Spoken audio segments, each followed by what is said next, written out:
Hello दोस्तों। आज है 27 फरवरी 2021 और 27 फरवरी 2021 के जितने भी इम्पोर्टेंट क्वेश्चन बन सकते थे उन सभी को मैं लेकर आया हूं। तो चलो चलते हैं क्वेश्चन फर्स्ट पर। क्वेश्चन फर्स्ट है, हुनर हाट के 26वें संस्करण का उद्घाटन किसके द्वारा किया गया है? तो किसके द्वारा किया गया है? ये किया गया है राजनाथ सिंह के द्वारा। ऑप्शन नंबर ए आपका करेक्ट हो जाएगा। रक्षा मंत्री राजनाथ सिंह ने नई दिल्ली में हुनर हाट के 26वें संस्करण का उद्घाटन किया है। हुनर हाट 21 फरवरी से लेकर 1 मार्च 2021 तक वोकल फॉर लोकल के विषय के साथ आयोजित किया जाएगा। 31 से अधिक राज्यों और केंद्र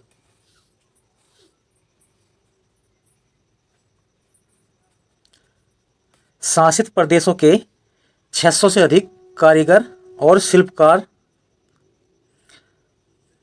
ने इसमें भाग लिया। हुनर हाट के माध्यम से केंद्रीय अल्पसंख्यक मामलों के मंत्रालय का लक्ष्य 2022 तक 75 हुनर हाट का आयोजन करके 7,50,000 कारीगरों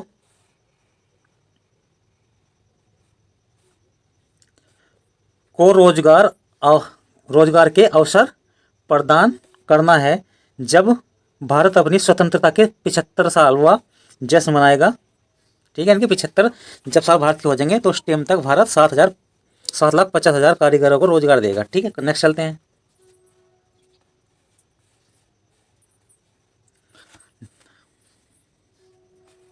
question number 2, CM Shivraj Singh Chouhan ने होशंगाबाद का नाम बदलकर क्या कर दिया है? तो क्या कर दिया है? ये कर दिया है नर्मदापुरम। ठीक है,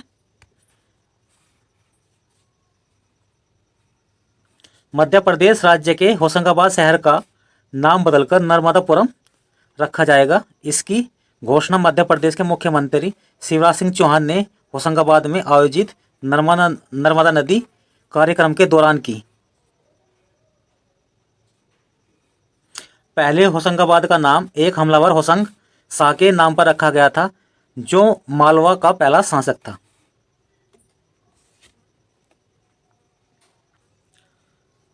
क्वेश्चन 3, हाल ही में अटलांटिक महासागर को पार करने वाली सबसे कम उम्र की महिला कौन बनी है? तो कौन बनी है? ये बनी है Jasmine Harrison. Option number A आपका सही हो जाएगा।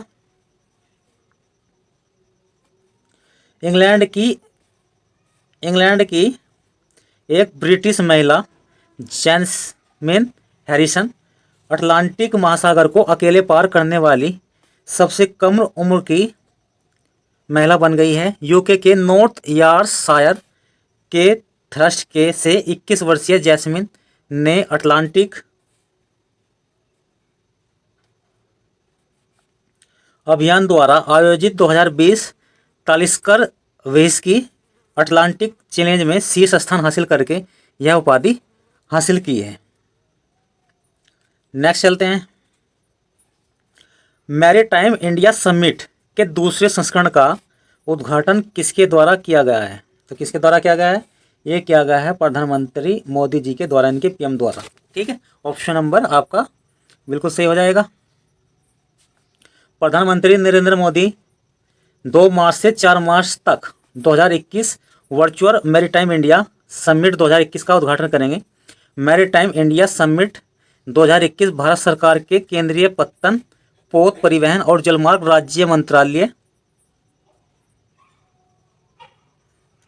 की प्रमुख पहल है। फिक्की शिखर सम्मेलन के लिए उद्योग भागीदार है।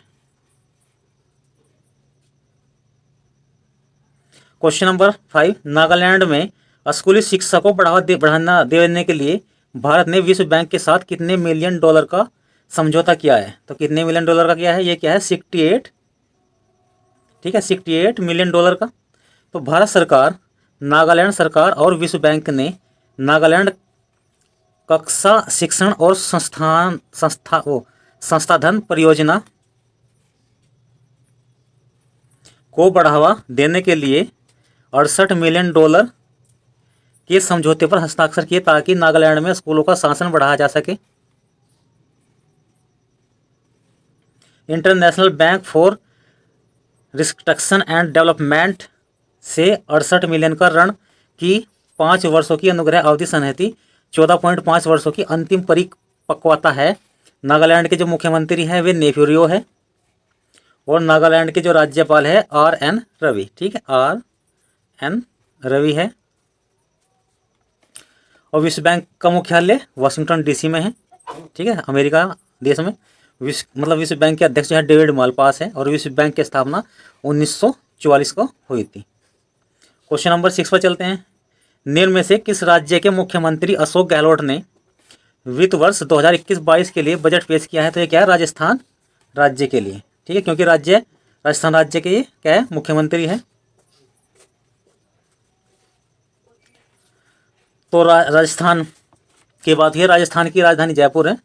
गवर्नर कलराज मिश्र है और सीमा आपको आंसर प्रश्न में दिया हुआ है अशोक गहलोत। अब इसके आप क्या करो, राष्ट्रीय उद्यान जान लो। एक तो आप जानती हैं रणथंभौर फेमस है, ये राजस्थान में है। केवड़ा देश भी फेमस है, ये भी राजस्थान में है। सरिस्का ये मोस्ट इंपोर्टेंट अभियान है ना, ठीक है, बाघ के लिए फेमस है। और अन्य जान लो आज एक्स्ट्रा। दर्रा राष्ट्रीय उद्यान, मरुभूमि राष्ट्रीय उद्यान, कुंभलगढ़ वन्य अभ्यारण्य राष्ट्रीय उद्यान, सीतामाला वन्यजीव अभ्यारण्य, ठीक है, का प्राकृतिक मानचित्र है। माउंट आबू वन्यजीव अभ्यारण्य, ये राजस्थान के इम्पोर्टेड अभ्यारण्य है। क्वेश्चन नंबर 7 पर चलते हैं। हाल ही में किस देश ने ग्रीन कार्ड आवेदकों के आने पर लगी रोक को हटा दिया है? तो किसने हटा दिया है? ये हटा दिया है अमेरिका ने। ठीक है, ऑप्शन नंबर ए आपका सही हो जाएगा। ये जो अमेरिका के पहले राष्ट्रपति थे उन्होंने लगा दिया था बैन। अब इन्होंने जो नए राष्ट्रपति बने हैं जो बाइडेन ने, ये मतलब उन्होंने अभी पुनः चालू कर दिया है।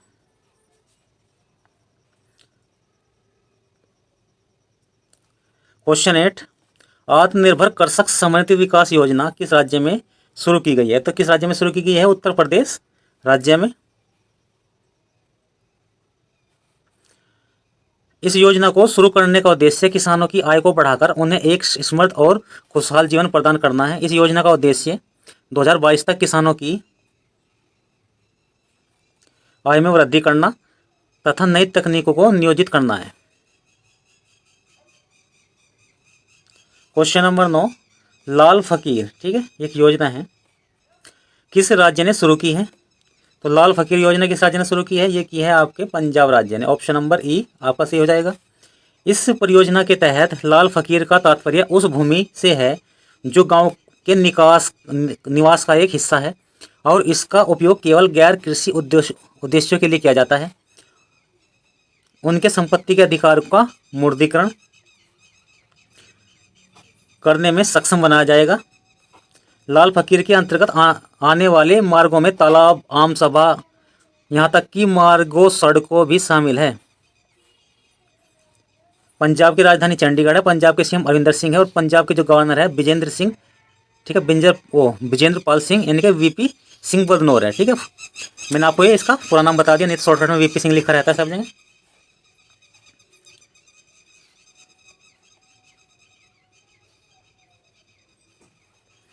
अब थोड़ा एक्स्ट्रा जान लेते हैं। ADB के भी प्रबंधक महानिदेशक बने हैं, तो वे बने हैं उच्चांग ओम। ठीक है, थोड़ा एक्स्ट्रा है। दक्षिण कोरिया के उच्चांग ओम को एशियाई विकास बैंक का नया प्रबंध निर्देशक नियुक्त किया गया है। उनकी भूमिका विभिन्न पहलों और मुद्दों पर सामंजस्य बनाए रखने के लिए ADB के अध्यक्ष की सहायता करना होगा। ADB में कितने देश हैं? 68 देश शामिल हैं। और एशियाई विकास बैंक के बारे में जान लो। 1966 से, ठीक है, इसका क्षेत्रीय विकास बैंक है, मतलब 1966 में इसकी स्थापना हुई थी। मुख्यालय मनीला फिलीपींस में है और अध्यक्ष मातानसुंग एसाकावा है।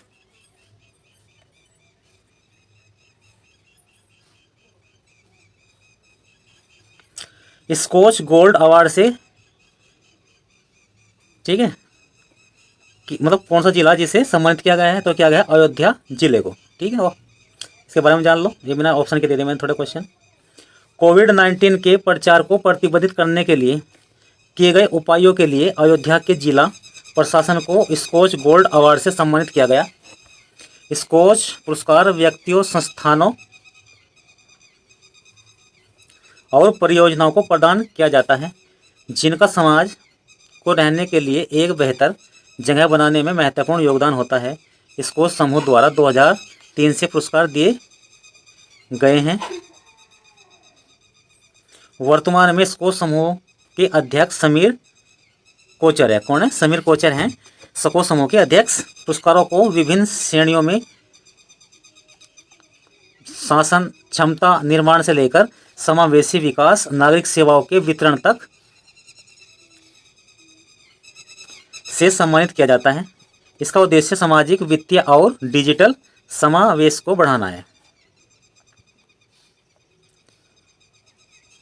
ग्रेन्स ऑफ स्टैंडर्स नामक पुस्तक के लेखक का नाम क्या है? तो विस्मया मोहनलाल। ठीक है, विस्मया मोहनलाल ग्रेन्स ऑफ स्टैंडर्स पुस्तक के लेखक है। ग्रेन्स ऑफ स्टैंडर्स पुस्तक लॉन्च हुई है। इस पुस्तक को विस्मया मोहनलाल ने लिखा है। रनवे टू स्किल्ड इंडिया नामक पुस्तक के लेखक का नाम डॉक्टर डर्लियो कोसी है। रनवे टू स्किल्ड इंडिया पुस्तक को प्रसिद्ध शिक्षाविद और कुशल भारत के नेता डॉक्टर डर्लियो कोसी ने लिखा है। पुस्तक उनके पहले काम इंडियन डिजाइन एज का सीक्वल है। डर्लियो कोसी परिधान प्रशिक्षण एवं रचना केंद्र के महानिर्देशक और मुख्य कार्यपालक अधिकारी हैं जो परिधान निर्यात संवर्धन परिषद के दायरे में आते हैं। इस पुस्तक में लेखक के मूल्य सर्जन को प्रोत्साहित करने के लिए आपूर्ति संचालित कौशल से मांग संचालित की और प्रस्थान और तत्व नवाचार संचालित की और कौशल विकास के साथ भारत की अंतर्निहित रचनात्मकता को संयोजित करने के लिए अपना विचार दिया है। हाल ही में चर्चित नर्मदापुरम के रूप में बदला जाने वाला शहर, ठीक है, यहाँ पर आपको बताना किस राज्य में स्थित है। तो किस में है? तो यह है आपके मध्य प्रदेश में। मध्य प्रदेश के होशंगाबाद शहर का नाम बदलकर नर्मदापुरम कर दिया जाएगा। राज्य सरकार इस संबंध में केंद्र सरकार को एक प्रस्ताव भेजेगी। होशंगाबाद शहर का नाम होशंग शाह के नाम पर रखा गया था। वे मध्य भारत के मालवा सल्तनत के पहले सुल्तान थे जिन्हें औपचारिक रूप से इस पद पर नियुक्त किया गया था। शहर की स्थापना 1406 में हुई और गोंड आक्रमणकारियों के खिलाफ बचाव के रूप में कार्य किया गया। नर्मदा जयंती कार्यक्रम के अवसर पर मध्य प्रदेश के मुख्यमंत्री द्वारा इसकी घोषणा की गई थी। और आज का लास्ट क्वेश्चन, भारत का पहला डिजिटल विश्वविद्यालय, मैंने बता रहा आपको पहले भी, केरल में, ठीक है, केरल में बता दूँ, केरला में खोला गया। कहाँ खोला गया? तो खोला गया तिरुवनंतपुरम में। अब इम्पोर्टेंट पॉइंट क्या है इसके जान लो। भारत का पहला डिजिटल विश्वविद्यालय तिरुवनंतपुरम में टेक्नो सिटी में स्थित है। केरल सरकार के डिजिटल विज्ञान, नवाचार और प्रौद्योगिकी इनके डिजिटल विश्वविद्यालय को राज्य सरकार ने 20 वर्षीय भारतीय सूचना प्रौद्योगिकी और प्रबंध केरल संस्थान में सुधार करके स्थापित किया गया है। विश्वविद्यालय का उद्देश्य डिजिटल प्रौद्योगिकियों और प्रबंधन के क्षेत्र में एक वैश्विक बेंचमार्क स्थापित करना है। विश्वविद्यालय मास्टर स्तर के कार्यक्रमों अनुसंधान के साथ 5 स्कूल्स ऑफ नॉलेज के साथ आरंभ करेगा। कंप्यूटर विज्ञान और इंजीनियरिंग के स्कूल, डिजिटल विज्ञान के स्कूल, इलेक्ट्रॉनिक सिस्टम और स्वचालन के स्कूल, डिजिटल मानविकी और उदार कला का स्कूल, ठीक है, इसका अंतर्गत आएंगे। ठीक है फ्रेंड्स, आज के लिए बस इतना ही। आगे हमारी वीडियो लेने के लिए हमारे चैनल को सब्सक्राइब करें और हमारी वीडियो अगर आपको अच्छी लग रही है तो लाइक भी प्लीज़ करें, वरना आप डिसलाइक भी कर सकते हैं। धन्यवाद।